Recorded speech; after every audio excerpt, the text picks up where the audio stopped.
and welcome to Spectrum News. I am Rachel. David White coming to you live from Uyo, the capital city of Akwa Ibom State. Let's take a look at the headlines. Akwa Ibom State, Ondo State Governor Akera Dolu reportedly dies after long health battle.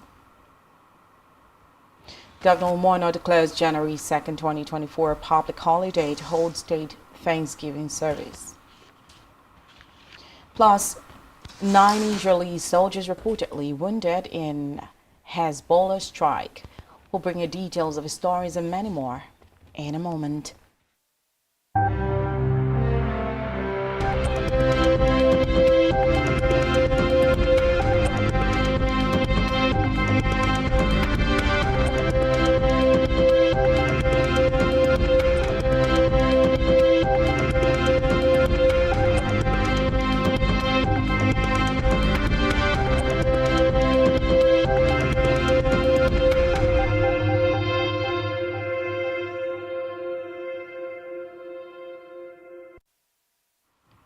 First, in the news this afternoon is Nigeria's leader, President Bola Tinubu, who has said that federal and state government must have the mutual responsibility of ensuring the country's peace and stability.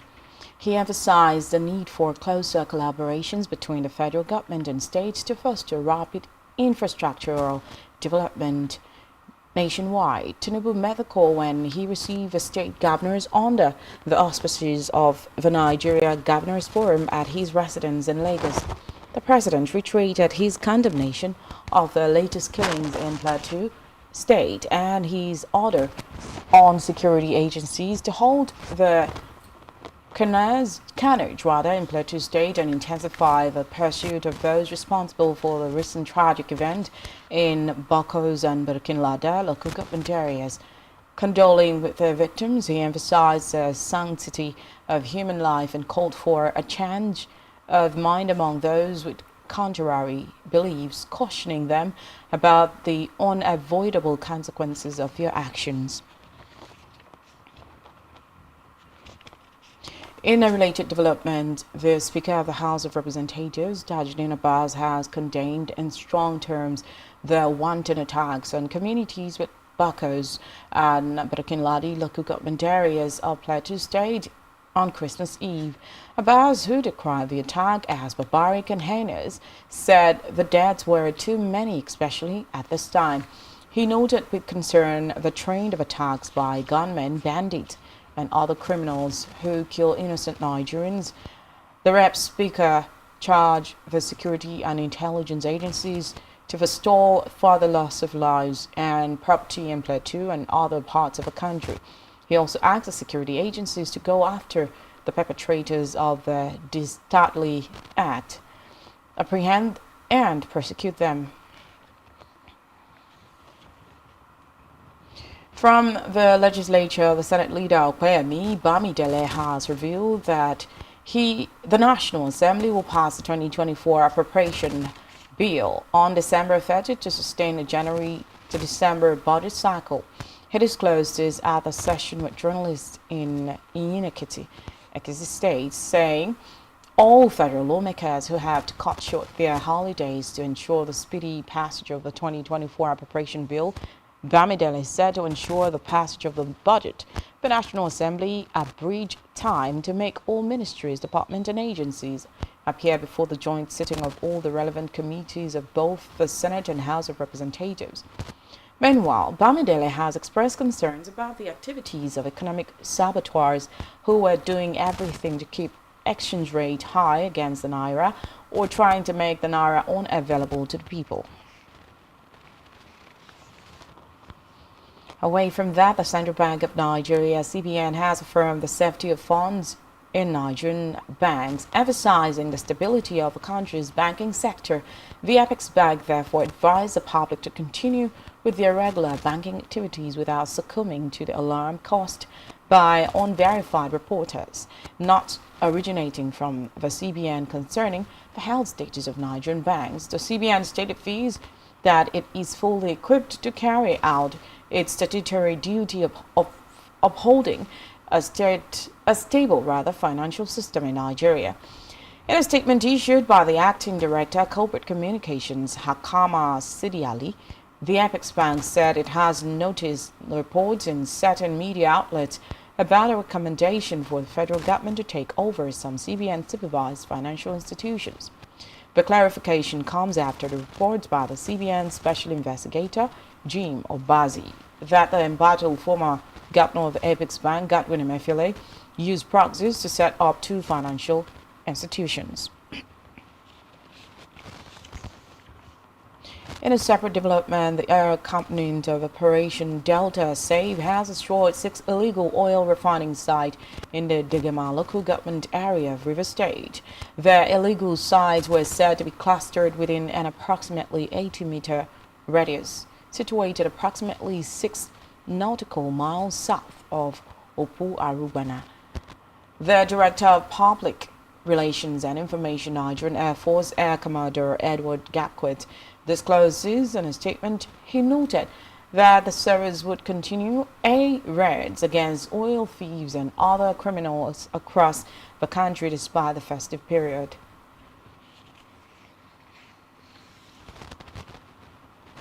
On a sad note, the former Speaker of the House of Representatives, Gali Naba, is reportedly dead. Born on September 27, 1958, the 8th Speaker of the House of Representatives died in Abuja today. According to the deceased family, late Naba battled with ailment for a long time before passing away. Reports say the remains of the former Speaker would be buried in Abuja today, according to Islamic rites. Meanwhile, Ondo State Governor Oluwarotimi Akeredolu is also reportedly dead. The governor, aged 67, died today after a prolonged health battle. Akeredolu, a senior advocate of Nigeria's son, former president of the Nigerian Bar Association (NBA), and former Attorney General of Ondo State, was a second-term governor before his death. Reports say the governor, after intense pressure, transmitted power to his deputy, Lucky Ayedetiwa, early December, when he embarked on another medical leave to Germany, the second in 2023 before his death.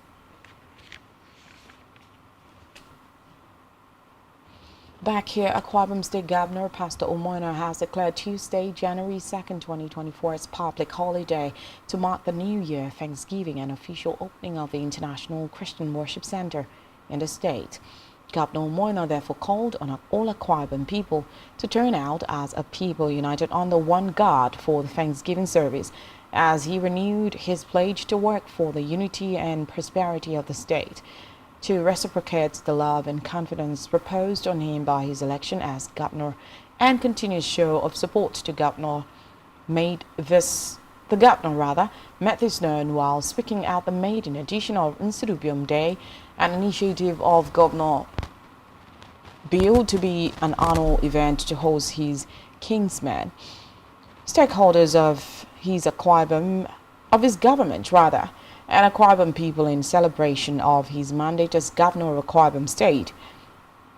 On his part, the immediate past governor of Akwa Ibom State, Udom Emmanuel, addressing the gathering in company of his wife Martha, expressed pleasure over the ambience of the event and commended the incumbent governor for using the event to reinforce love, peace and harmony in the state, while also using the event to express appreciation for the love extended to him during the Yuletide.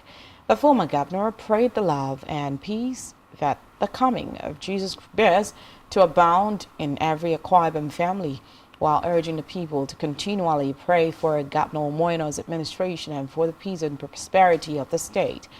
Earlier in his remarks, the transition chairman of Nsidubium local government area, architect Inyobong Orok, described the event as an affirmation of Nsidubium's love and acceptability of their governor.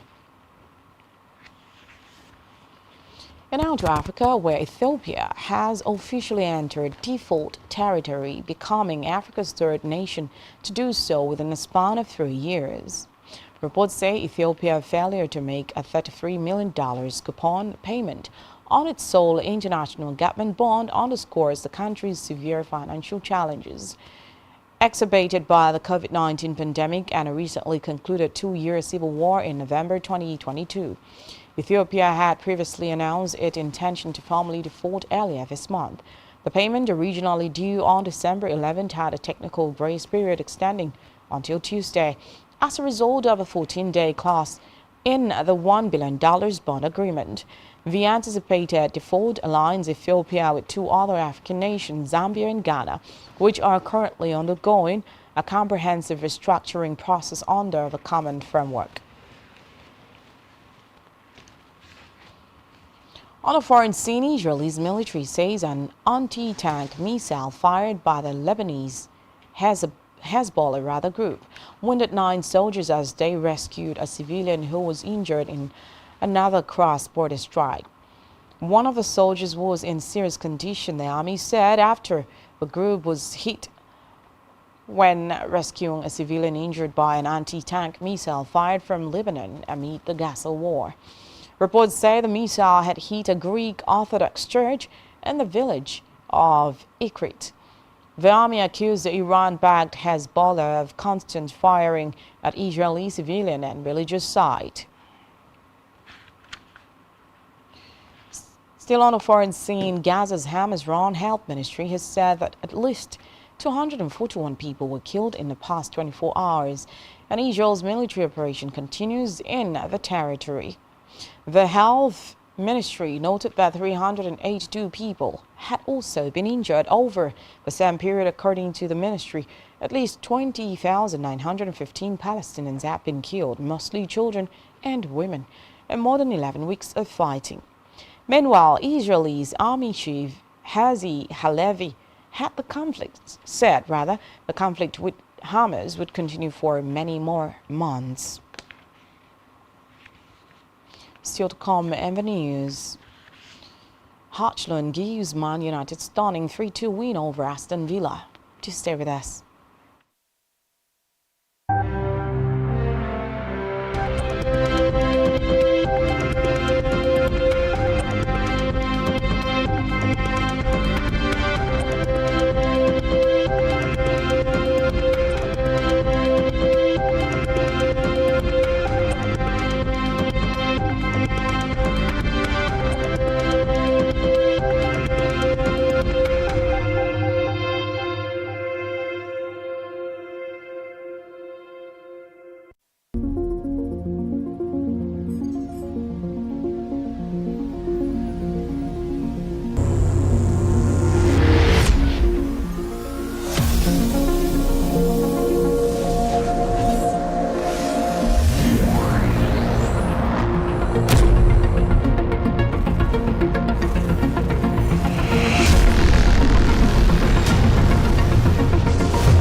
Season's greetings from Spectrum TV.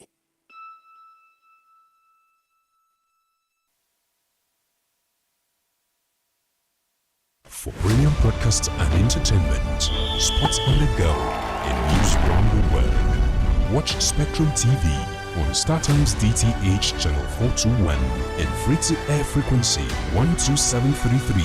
Visit our website, spectrumtvlive.ng. Spectrum TV, broadening your horizon.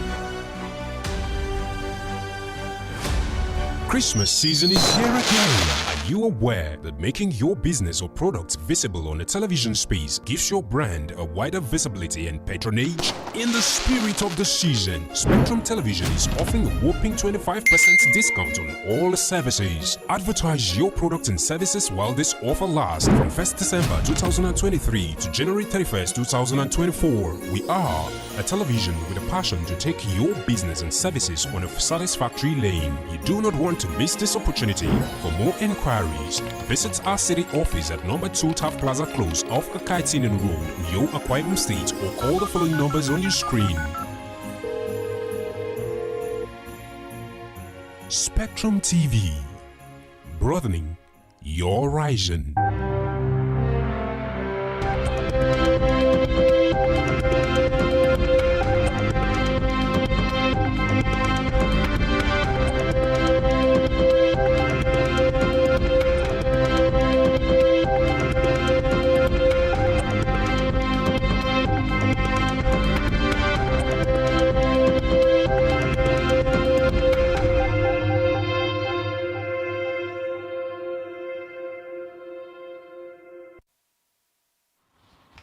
Welcome back and many thanks for staying with us.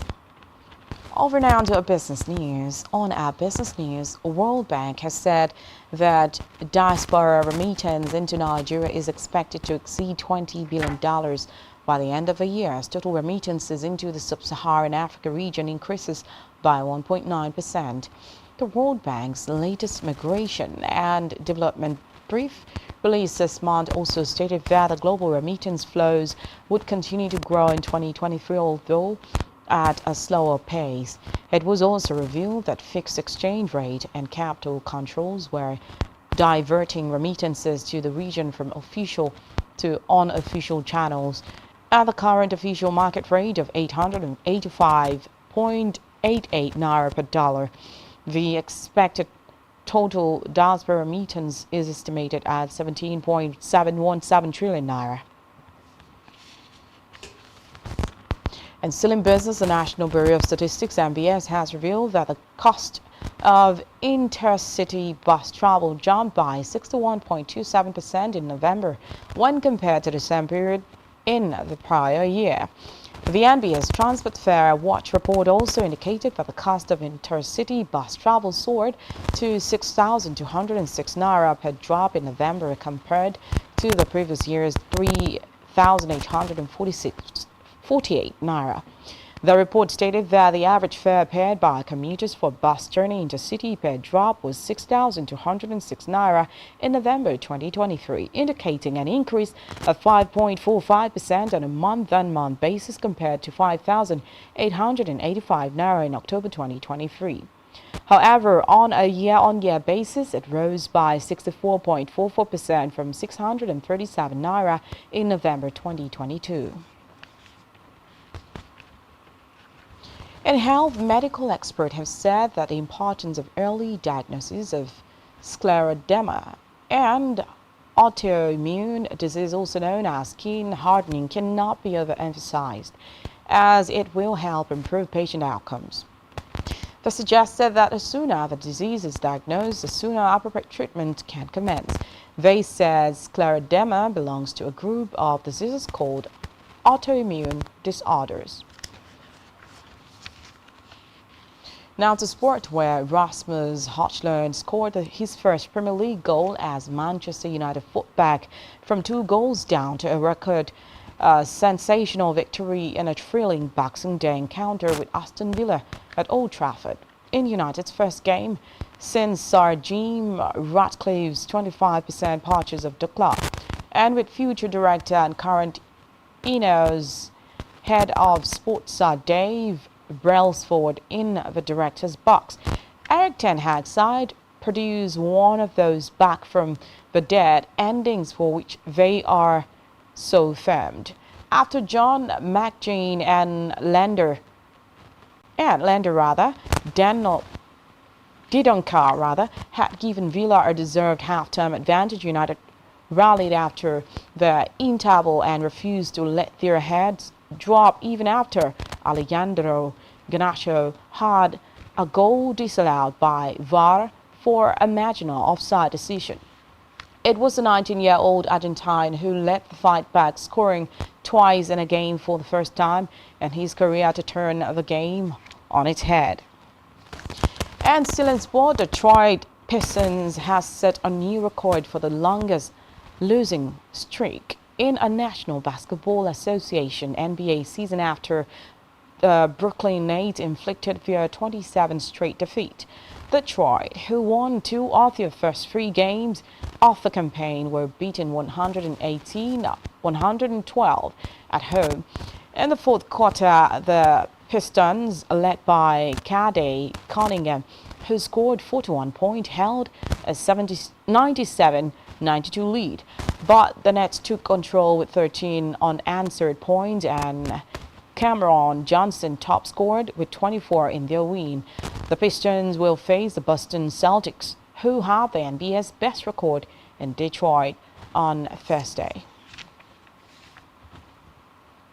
On our entertainment news, Funke Akindele's A Tribe Called Judah has recorded a full 100 million naira gross in the cinemas nationwide in just 12 days. This is according to the official distributor of the movie, which made the announcement on Instagram.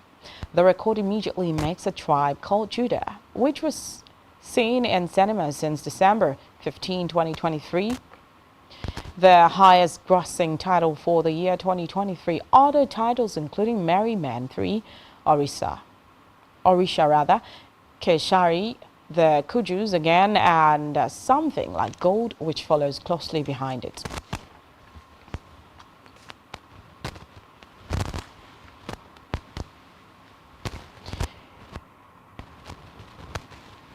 And that's all we have here at this time. Don't ensure to follow us on social media and subscribe to our YouTube channel, all of which you can find on our website, spectrumtvlive.ng. You have been watching Spectrum News at 12. I am Rachel. David White, good afternoon.